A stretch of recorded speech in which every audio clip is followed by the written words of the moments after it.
বাংলায় একমাত্র দল তৃণমূল কংগ্রেস, যারা মানুষের পাশে থেকে মানুষের কাজ করছে। 2011-তে মমতা বন্দ্যোপাধ্যায় মুখ্যমন্ত্রী হওয়ার পর থেকে বাংলার সর্বস্তরে মানুষের জন্য উনি কাজ করছেন।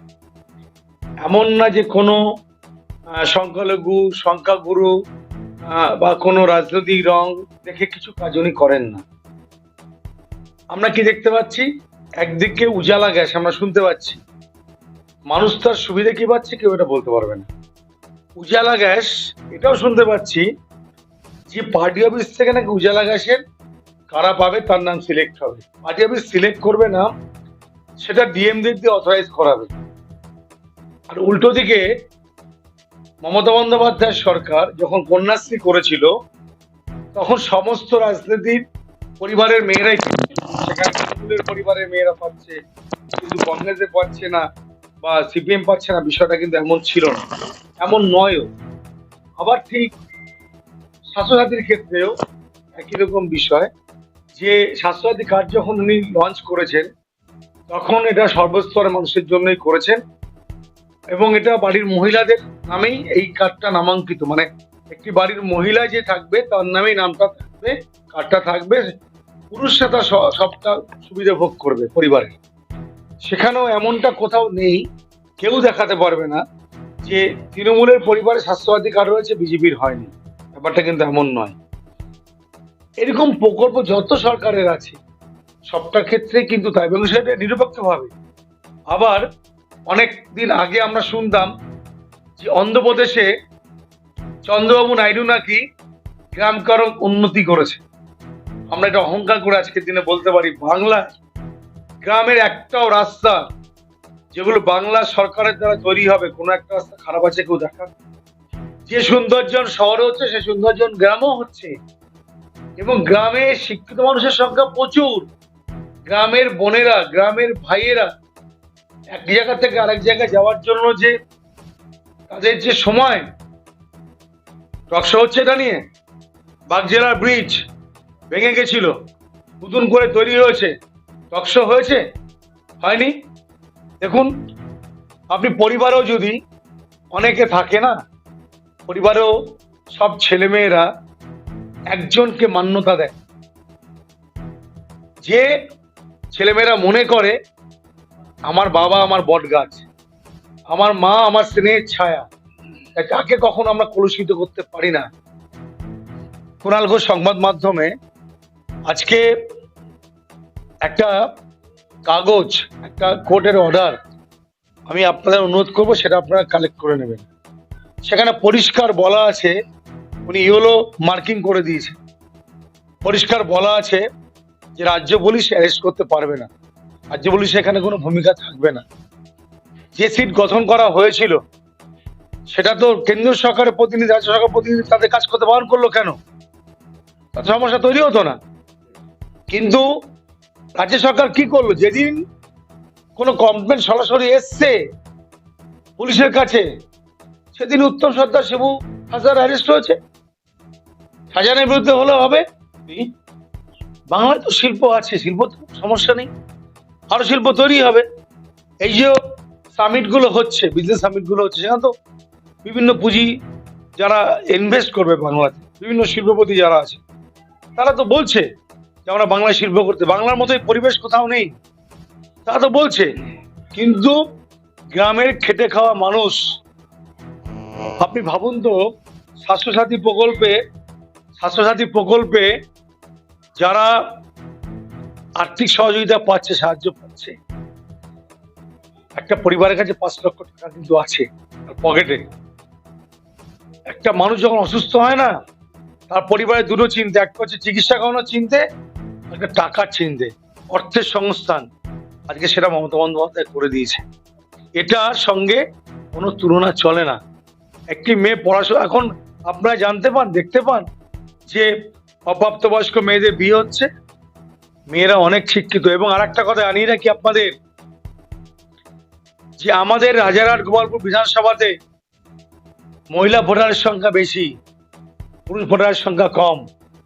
আমি যেখানে বসে আছি, আমাদের অঞ্চলের সমস্ত ওয়ার্ডগুলোতে আপনারা তথ্য করলে দেখতে পাবেন যে মহিলাদের ভোটার সংখ্যা বেশি, পুরুষদের কম। এখানে ছোট বড় আমি কাউকে করছি না, কিন্তু মহিলারা এখন নিজেরা ভোট দিতে চায়, ভোটার লিস্টে নাম তুলতে চায়। তার কারণ তারা মনে করে এটা আমার অধিকার, এবং অধিকারটা আমরা মমতা বন্দ্যোপাধ্যায়ের প্রতি প্রয়োগ করবো, তৃণমূল কংগ্রেসের প্রতীক চিহ্ন জোড়া ফুলে। এটা আপনারা কোট করবেন কোথাও কোথাও। বেলভিউর মতো নার্সিংহোমে হাঁটু রিপ্লেস হয়েছে, হাঁটু রিপ্লেস ভাবা যায়? বেলভিউতে ঢুকতে লোক দরজা দিয়ে ভয় পায় সাধারণ মানুষ, সেই বেলভিউতে স্বাস্থ্যসাথী কার্ডের জন্য হাঁটু রিপ্লেসমেন্ট পেয়েছে বাংলার বাসিন্দারা। এটা কি তাদের কাছে পাওনা নয়? দেখুন, রাজ্যে যত হাসপাতালগুলো আছে, সুপারস্পেশালিটি হাসপাতাল যেগুলো আছে, এখন গেলে নার্সিংহোমের মতোই পরিষেবা, কিন্তু মানুষকে আরো একটু পাবলিক পরিষেবা দেওয়ার জন্য যখন তখন মানুষের প্রয়োজন হবে, সেজন্য এই নার্সিংহোমগুলোকে জুড়ে দেওয়া হচ্ছে। আধার কার্ড নিয়ে শান্তনু ঠাকুর এবার বুঝতে পারবে। খেলার নাম বাবাজি, এবার বুঝে যাবে কত ধানে কত চাল অনগায়। দেখতে থাকুন না, এখন তো আব সব টেলার হ্যায়, পিকচার আবি বাকি হ্যায়। ভোটে দেখতে পারবেন কি হয়, বাংলার ফল কি হয়। আর মমতা বন্দ্যোপাধ্যায় একমাত্র নেত্রী যিনি নরেন্দ্র মোদীর বিরুদ্ধে চোখে চোখ রেখে কথা বলতে পারে। এরকম নেত্রী সারা ভারতবর্ষে পাওয়া ভার। ইন্দিরা গান্ধী ছিল, মাতঙ্গিনী হাজরা ছিল, প্রীতিলতা ওয়াদ্দেদার ছিল, ভগ্নী নিবেদিতা ছিল। বাংলা এখন মমতা বন্দ্যোপাধ্যায় আছে ভারতবর্ষের মানুষের কাছে। মানুষ সঠিক বিচার করুক, ভোটটা দিতে যাক। আমি বলি আপনাদেরকে, মেসেজটা দিই, আমাদের এখানে ওয়ার্ড ভিত্তিক কর্মী সম্মেলন হচ্ছে, যে সব জায়গাতেই হচ্ছে, আমাদের এখানেও 24টা ওয়ার্ডে হচ্ছে। আপনারা অবাক হয়ে যাবেন, সে মিটিংগুলোতে যারা মানুষ আসছে তারা সাধারণ মানুষ, এবং সেখানে মহিলাদের সংখ্যা বেশি। একটা মিটিংয়ে 190, 200 এবং কোথাও 500, কোথাও 350, 400 লোক আসছে। তাই মানুষ মমতা বন্দ্যোপাধ্যায়ের সঙ্গে আছে। সিপিএম কংগ্রেস কি করলো, কি মাথা দিল, কি খেলো, আর বিজেপি কি আচ্ছা একটা কথা বলি, রাম মন্দির এত ক্ষমতা, রাম তো ভগবান, কৃষ্ণ তো ভগবান অবতার। রাম, কৃষ্ণ, চৈতন্যদেব এক এক যুগের এক একটা অবতার। তাদের মন্দির গড়ার মতো ক্ষমতা আমার কি আছে? তারা মন্দির আমাদের দিয়ে গড়ায়, আমাদের দিয়ে তারা করিয়ে নেয়, সেটা আমরা, তারা যা চায় সেটা আমরা করি। কিন্তু তার মন্দির গড়ে সেখানে শুয়ে পড়ে তার আরাধনা করা যায় না। ওনারা করায় বলে আমরা করতে পারি, ওনারা যা করে সেটা আমরা করি। মন্দির যদি এখন উদ্বোধন করব না, আমরা ওদিন মসজিদ থেকে ইমাম সাহেবকেও নিয়ে আসবো, আমরা পুরোহিতকেও রাখবো, আমরা চার্চ থেকে ইয়েকেও নিয়ে আসবো। হ্যাঁ, প্রশ্ন হচ্ছে ঈশ্বর আল্লাহ জেসাস কোথাও বলেছে ডিফারেন্স রাখতে? কোথাও বলেনি তো। হ্যাঁ, অবশ্যই তাই, আমরা কেন করতে যাব?